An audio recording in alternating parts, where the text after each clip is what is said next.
Davao City Mayor Baste Duterte will be delivering his State of the City address today. And for the updates, let's bring in News 5 correspondent Bril Montalvo. Bril, okay, nag-umpisa na ba ang SOSA or State of the City address ni Mayor Baste?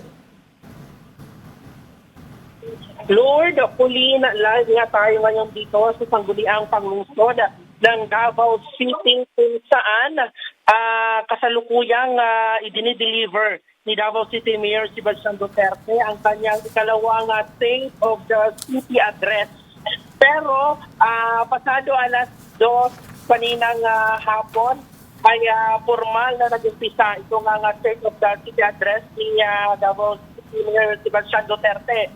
Pero hindi niya dito formal na sinabi ang kanyang State of the City address dito sa loob ng sangguniang panglungsod. Kasi na usually and normally dito sa loob ng sangguniang panglungsod inihahayag ng ni Davao Sebastian Duterte ang kanyang SOCA. Pero ngayong taon ay doon siya mismo sa labas or sa labas ng sangguniang panglungsod o dito sa Rizal Park sa Davao City. So sa gilid lang ng sangguniang panglungsod itong Rizal Park at doon niya kasalukuyang ihahayag ang kanyang State of the Nation address or State of the City address kung saan kanyang inihayag itong mga programa, ang kanyang mga accomplishment sa nagdaang taon at sa future ng Davao City. At bago niyan,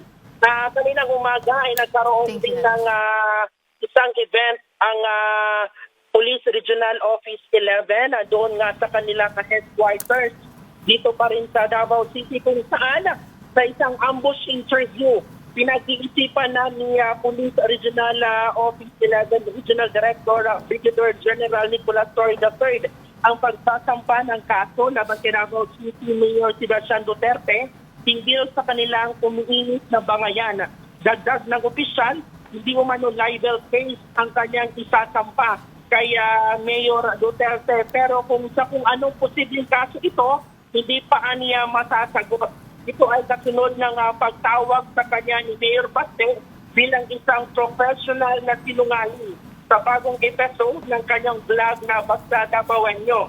Namon din ni Torres si Mayor Baste na magsampa ng kasong administratibo at perjury laban sa kanya kung mapapatunayan nitong nagsisinungaling si General Torres sa kanyang mga nadiskubreng irregularidad ng mga pulis sa Davao City Police. Matatandaan din na pinagabantaan ni Mayor Duterte si Torres na sasampalin umano niya ito kung magkikita silang dalawa. So yun muna ang latest update mula dito sa Davao City. Pauline, Lord. Alright. Maraming salamat. Nasagot mo rin gusto namin tanong. Bril Montalvo. Thank you. Ang News 5 correspondent natin po sa Davao.